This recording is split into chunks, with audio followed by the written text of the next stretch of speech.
Welcome back to Sahara TV. My name is Rodolfo Okonkwo. Nigerians will have been voting today for the new president or the presidential election, but that will not happen because the Independent National Electoral Commission, INEC, postponed the election last Saturday. Now, to give us an update on where things are, we have Mr. Kayode Idowu, the spokesman for INEC, joining us via phone. Mr. Idowu, welcome to Sahara TV. Thank you for having me today. Now, there have been several reactions to the decision of INEC to postpone the election. Did any of the reactions surprise you? Well, thank you for that question. The reactions really were not surprising. As a matter of fact, the commission is relieved that the reactions at worst were attack attacks and things like that. The commission was fully conscious of the burden of history that it bore in making that decision. It was the commission's call. It made the call.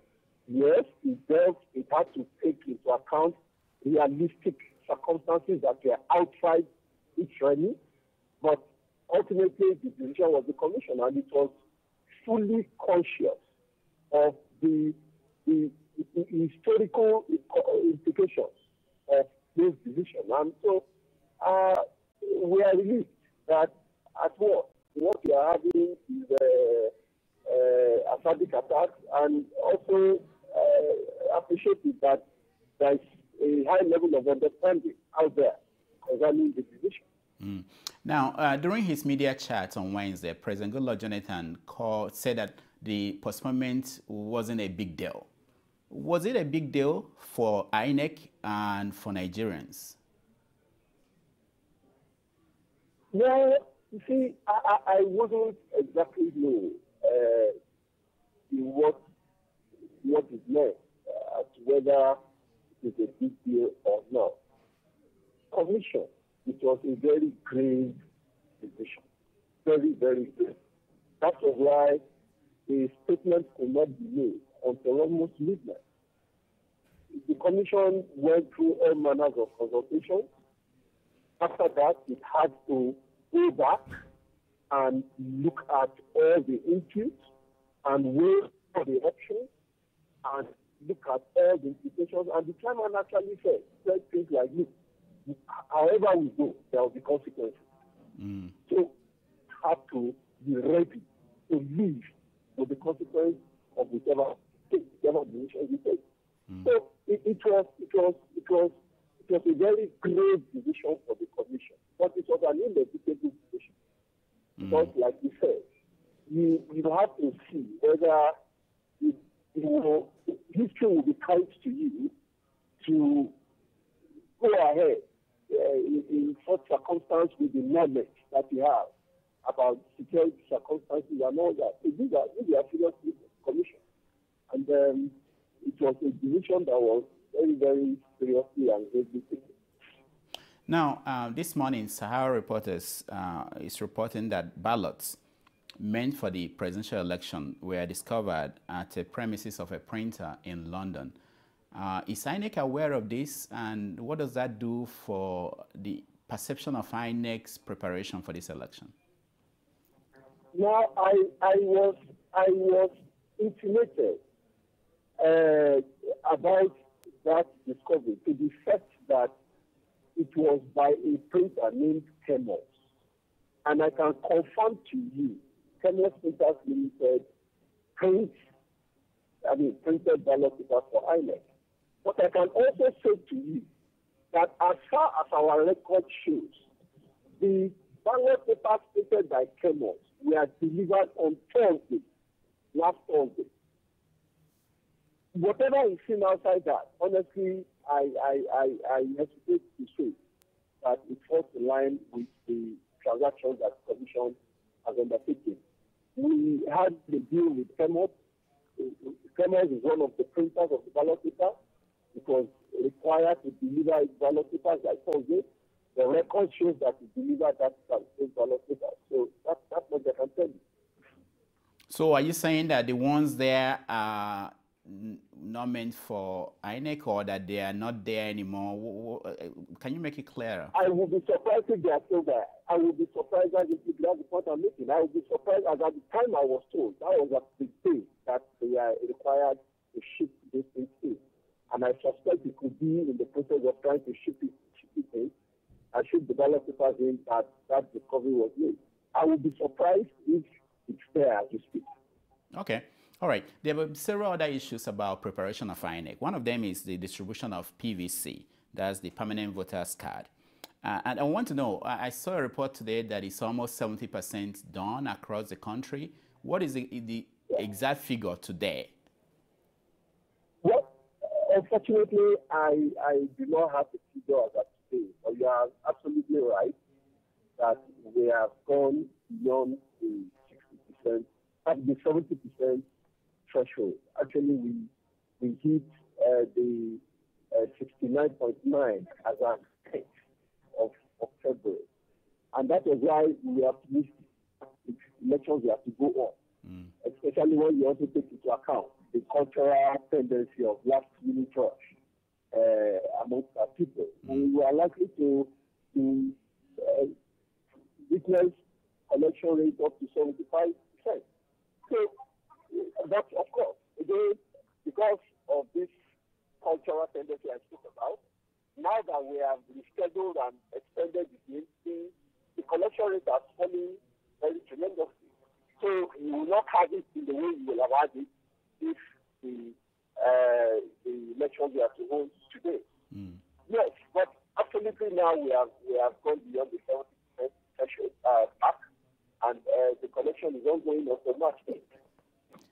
Now, as of last week or about 2 weeks ago, there was this concern about the regional distribution, where you find most northern states or northern regions, there were more people who have collected their PVC than those in the southern parts.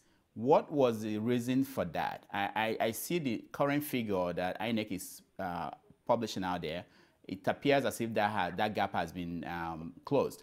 But what was the reason for that? Honestly, with due respect, I feel that analysis and that scenario painting was, to say the least, is honest. Because I keep drawing attention. The commission has no regional template, either for registration or for distribution of cards. The template that we have is the state template. We register people in states.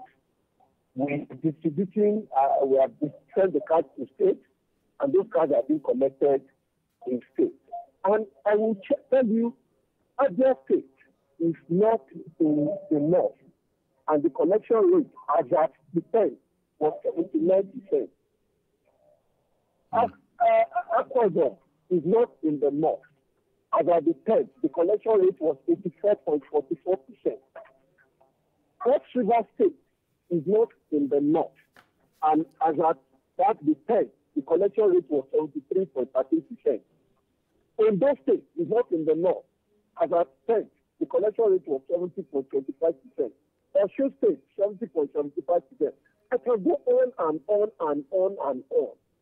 These are not states in the north. Okay, no, Mr. Idowu, Mr. Idowu, I was referring to the figures that were put out there weeks back, which is what they use. People like Edwin Clark and some other people who were calling for the sacking. That's what I'm making. People who are making those aggregations are making it for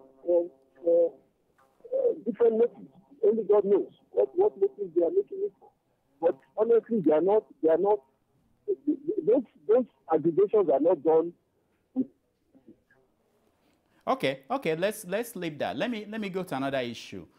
In the news recently, I mean, in the last 2 days, there was this report that by the PDP accusing Professor Jega of going to Dubai to meet with APC. Are you aware of any meeting like that? And why should PDP be making that accusation if it's not true? You see, I hesitate to join issues with political parties. The commission generally does not take issues with political parties because it really does not treat punches with a player on the field of play. It will be difficult to make his job of refereeing the match. But let me make some basic statements of fact. Professor Jega has not left Abuja in the last 4 weeks.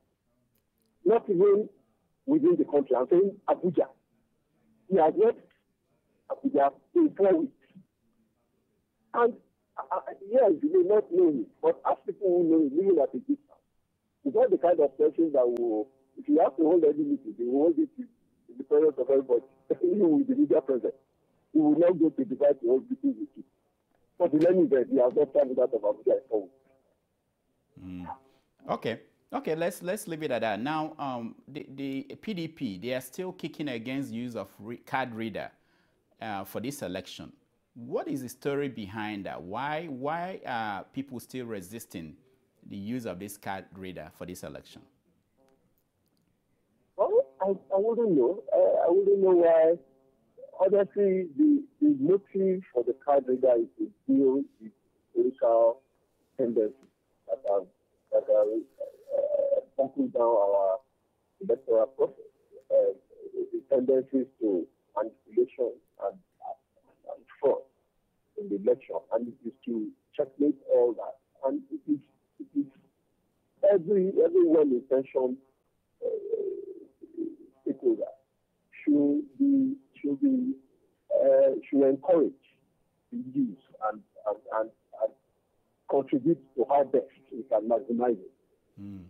Again, I wouldn't join issues with individual parties, but I will say generally that the candidates are determined upon within the framework of the law for the best interest of the country, and they are going to be used. Now, there continues to be critics of INEC. I've mentioned Edwin Clark and some of the issues that they listed in their letter saying that INEC chairman should be fired.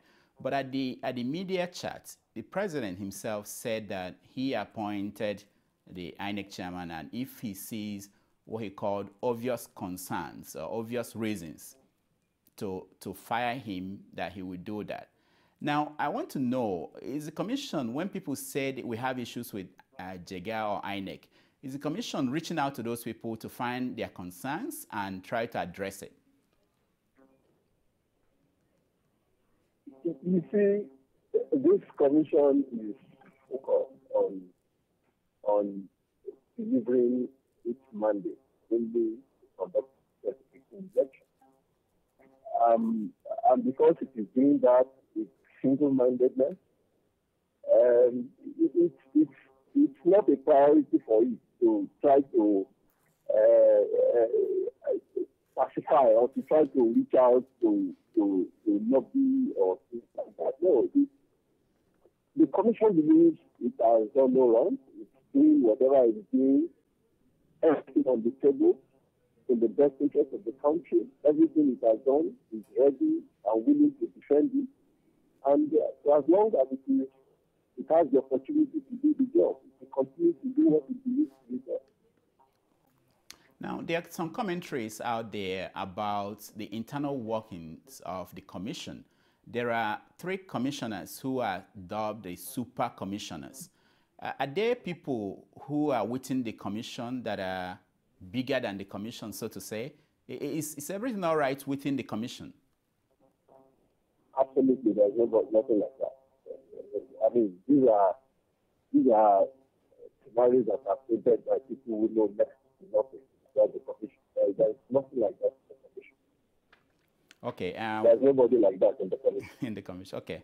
Let me ask you, there's this statement, I don't know if it's accredited to you, but INEC is saying that they will announce the results within 48 hours after the election. Is that visible? Do you think it's possible? Oh, sure. We actually hope to even do it much earlier this time. We've been doing it within 48 hours for 2011. And with the processes that we put in place, we fine-tune those processes. They are more robust, they are more efficient. We are looking forward to do a lot better on that. I know that the Professor Jega said that there won't be any more postponements of this election. We spoke to the military spokesman today, and he also gave the assurance that they will do what they can to make sure that in 5 weeks now that the election will take place. But if we get to that period and the National Security Advisor comes back to INEC and says we can't have this election, what will INEC do?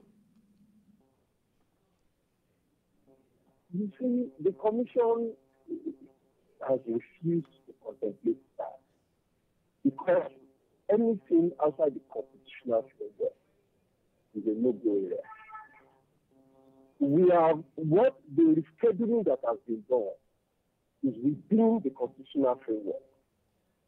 But the Constitution provides that elections must hold not later than 30 days to the expiration of 10 years. Now, we have an election scheduled for April 11th. If you are going to reschedule these elections, when will you reschedule them to that will not take you beyond April 11th and April 29th? Because elections must hold by the provisions of the Constitution not later than April 29th. So for the Commission, it's simply a no-go area, and that is why it believes that, firstly, there are no options to make sure that these elections are conducted on March 28th and April 11th. All right, Mr. Idowu, thank you so much for joining us. Thank you so much for having me. That has been Mr. Kayode Idowu, the spokesman for INEC. When we come back, we are still going to bring in other voices in this discussion. One major voice is Mr. Femi Falana, a lawyer in Lagos, who believes that the cancellation of the election or the postponement of the election was, he called it a coup. So we're going to talk to him and find out what he thinks should happen now and how he sees the preparation to this election. So stay tuned.